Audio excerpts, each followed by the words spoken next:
I'm Brant Menswar, keynote speaker and best-selling author, here to tell you about my new keynote experience, Unbreakable Culture. In the late 15th century, Japanese shogun Ashikaga Yoshimasa sent his favorite broken tea bowl off to be repaired. When it returned, the bowl was held together with these ugly metal staples, and he was more than disappointed with the result. So he asked some local craftsmen to develop a new method of repair that would emphasize the beauty of the broken pieces rather than trying to hide them. The craftsmen grabbed the most valuable resource they had access to, gold, and they used a mixture of lacquer and gold to create a strong adhesive that could be used to glue the broken pieces back together. This technique, called kintsugi, literally translates to golden joinery. Over time, kintsugi became more than just a technique for repairing broken objects. It also became a symbol of resilience and perseverance in the face of adversity.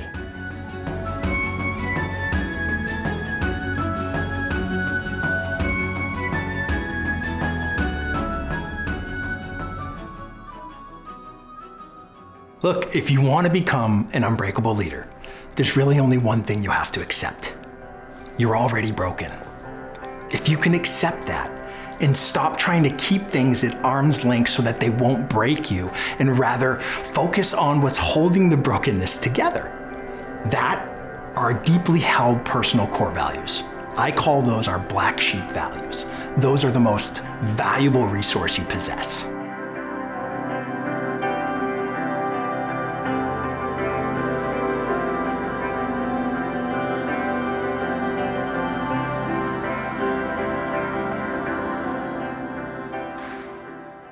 Like a black sheep's wool that cannot be dyed, these values do not change and are what make us the true originals we were meant to be.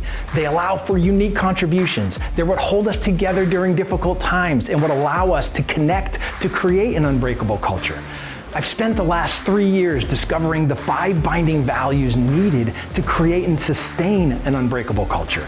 These shared values come from more than 10,000 employees who have taken our assessment, 2.5 years worth of dedicated research, and a deep dive into the psychology of leadership at Cornell University.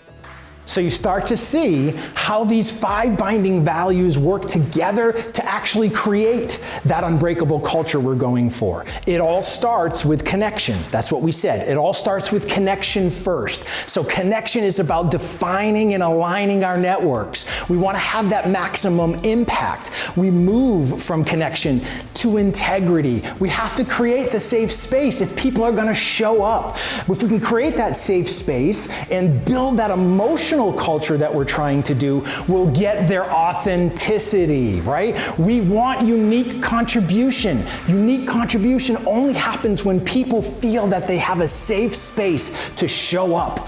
If they can do that, we start to move towards the need for personal growth. We start to set goals, not just the end goal, but process goals, right? Making sure we have some sort of feedback mechanism in place so that we start to know when we are doing well. We start to see that we are following that path of personal growth so that we stay engaged at all times. And once we get through that, we really move towards creativity. Not how creative we are, remember. This is more about creating solutions, making sure that we empower people to make decisions. We give them the authority, not just responsibility. If we can do that, they start to engage at a different level. We start to see them reach out to connect with someone else, and then the wheel begins to spin. It becomes a self-sustaining process. And that is how you build an unbreakable culture.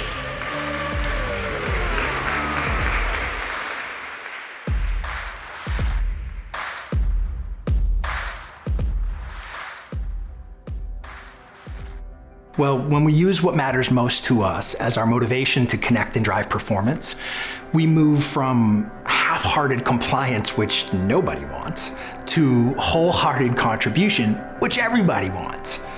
Then we have to start to build bridges. If we can build bridges between our values and our organizational values, then we can safely cross over whatever potential dangers might actually lurk below, all the while driving stronger, more dynamic connections in the process. So how do we use these 5 binding values to build an unbreakable culture?